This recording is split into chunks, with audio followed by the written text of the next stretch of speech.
টিয়ক ৰজাবাৰীত আনন্দৰ বন্যা।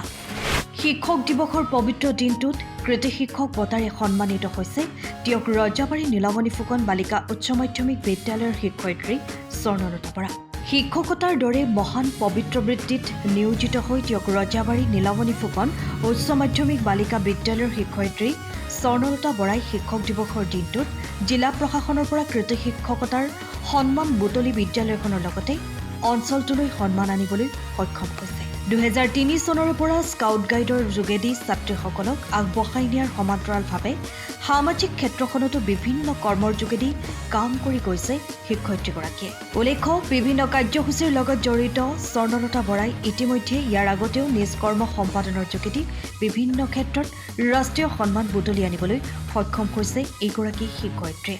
এগৰাকী সফল গৃহিণী শিক্ষয়িত্ৰী স্বৰ্ণলতা বৰাই চাকৰি জীৱনৰ 33 বছৰ বৰ্তমান ঘাট প্ৰতিঘাতৰ মাজেৰে অতিক্ৰম কৰিছে। যোৰহাট জিলাত 18গৰাকী শিক্ষক শিক্ষয়িত্ৰীৰ মাজত তেওঁ এই সন্মানে শিক্ষকতা জীৱনত কৰ্ম কৰি যাবলৈ প্ৰেৰণা যোগাব বুলি জানিবলৈ দিয়ে। আজৰি সময়ত আৰ্তজনৰ কাষত থিয় দিয়া এইগৰাকী শিক্ষয়িত্ৰীক সংবাদ মাধ্যমেও জনালোঁ অলেখ শুভকামনা। ধন্যবাদ। জয়তে সংবাদ মাধ্যমৰ সকলো বন্ধুকে মোৰ আন্তৰিক ধন্যবাদ জ্ঞাপন কৰিছোঁ। আপোনালোক আমাৰ গৃহলৈ আহিল। যি নহওক, আপুনি অনুভৱৰ কথা সুধিছে। শিক্ষক দিৱসৰ অনুভৱ বুলি ক'লে এটা বৰ বৃহৎ অনুভৱ, তাক ভাষাৰে বৰ্ণনা কৰিব নোৱাৰি শিক্ষকসকলে কি অনুভৱ হয় সেইদিনাখন। তাতে কালি 63 সংখ্যক শিক্ষক দিৱসৰ দিনা অসম চৰকাৰৰ যোৰহাট জিলা প্ৰশাসনে জিলাভিত্তিক কেইগৰাকীমান শিক্ষকক সম্বৰ্ধনা জ্ঞাপন কৰিলে। তাৰ ভিতৰত আমাকো সেই সম্বৰ্ধনাত আমন্ত্ৰণ জনালে। টিয়ক ৰজাবাৰী নীলমণি ফুকন উচ্চ মাধ্যমিক বালিকা বিদ্যালয়ৰ হৈ মই তাত সম্বৰ্ধনা ল'বলৈ সক্ষম হ'লোঁ। এইখিনিতে অনুভৱ বুলি যেতিয়া আপোনালোকে সুধিছে, মোৰ কি অনুভৱ সেইখিনি মই এতিয়া যেন ভাষাৰে বৰ্ণনা কৰিব নোৱাৰিম। যিহেতু এই অঞ্চলৰ নিশ্চয় কিবা এটা আমাৰ ক্ষেত্ৰত তেখেতসকলে বুজিলে, দেখিলে বা ইয়াৰ বায়'ডাটা, কৰ্ম ইয়াৰ সম্পৰ্কতে নিশ্চয় আমাক চিলেক্ট কৰিলে।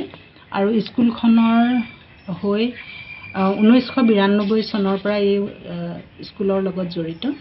92 চনৰ পৰা 2013 চন পৰ্যন্ত আমি কোনো টকা পইচা নোপোৱাকৈ আমি ত্যাগ কৰি গ'লোঁ। এই ত্যাগ কৰাৰ সময়তে মই 2003 চনৰ পৰা ভাৰত স্কাউটছ এণ্ড গাইডৰ লগতো জড়িত হৈ অসমৰ বিভিন্ন ঠাইত মোৰ বিদ্যালয়ৰ ছাত্ৰীক কেম্পবিলাকত আগবঢ়াই নিছোঁ। আৰু তাৰ উপৰি ৰাজ্যপাল এৱাৰ্ড পৰ্যন্ত মই মোৰ বহু ছোৱালীক দিবলৈ সক্ষম হৈছোঁ। ইয়াৰ লগতে জিলাৰ হৈ বা অসমৰ হৈ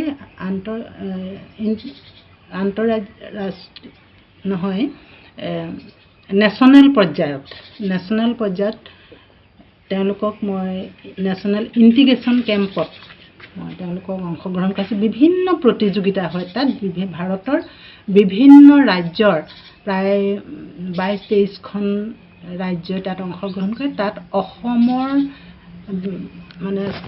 ছাত্ৰ ছাত্ৰীক তাত অংশগ্ৰহণ কৰাই মই সফলতা অৰ্জন কৰিবলৈ সক্ষম হৈছিলোঁ। তাৰ উপৰি সামাজিকভাৱে বিভিন্ন কামত জড়িত হৈ থাকোঁ।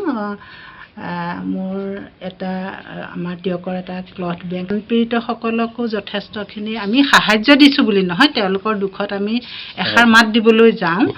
আৰু তাৰ উপৰি সমাজৰ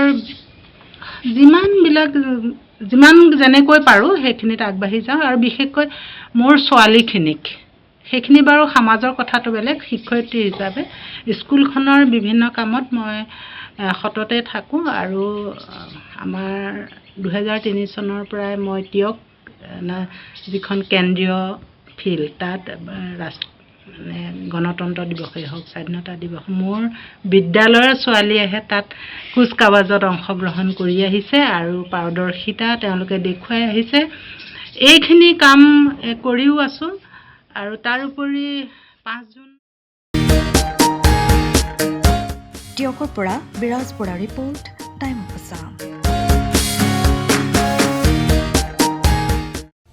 সময়ৰ খবৰ সময়ত পাবলৈ ফ'ল' কৰক টাইম অফ আছাম।